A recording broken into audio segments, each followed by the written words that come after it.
Now this is a first, but I actually don't recommend keeping this fish. This fish is a menace to the aquarium hobby. This is definitely one of the most aggressive clownfish or reef tank inhabitants you can get. For this reason, anytime I keep this fish in the future, it'll probably be in a species-specific tank. Because I added these fish when they're relatively small, and when all the other fish are established, they didn't attack anything but themselves. So a big tip to keeping these fish is if you do, add them last and when they're small. I'm not really thinking about adding any fish at the moment to the tank, but if I do, they're not going to have a great first impression when they come in, so long as I keep them. I did have a green Midas bunny that the clownfish weren't actually aggressive to, but I think it was because it was much bigger than them, so they couldn't do much. But it only lasted a couple months before it died. More on that in another video. I'm actually thinking about getting rid of this fish and adding regular clownfish, because the reason I add this fish is because they tend to readily accept anemones. Which they did host my red bubble tip anemone, and it was pretty cool.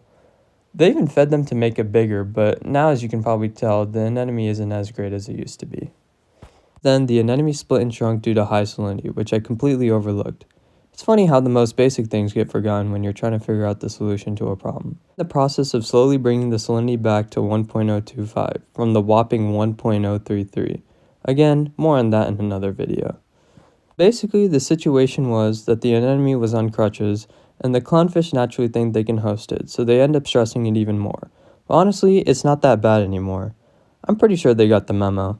I guess the only reason why I'd want to get rid of these guys is that I'd want to add some type of different fish in the future, because I don't think these guys would take it very well, but that's still in the works. Originally, I wanted to keep the tank with a low bioload because I struggled to keep the phosphates low, but with GFO and using RODI water, they easily dropped to the desired 0.05 level, and even coralline algae started to explode. Therefore, I feel like I can try increasing the bioload to see what happens, and test the limits to a sumpless reef. But these thoughts are just thoughts, and if I do end up giving these fish up, it would be at least in a few weeks. Let's get to the actual care.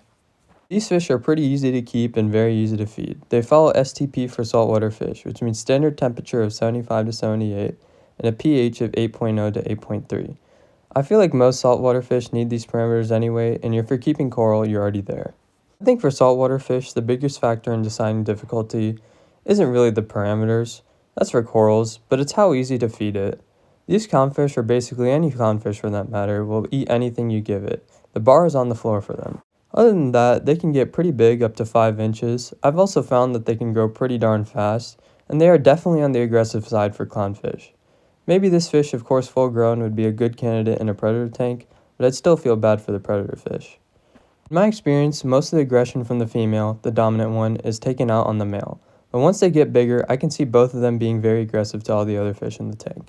In my opinion, if you're planning on keeping this fish with other fish, the minimum tank size would be 50 gallons. Because if you go lower than that, it makes it very easy for this fish to terrorize the other inhabitants, as there isn't very many hiding spots or swimming space.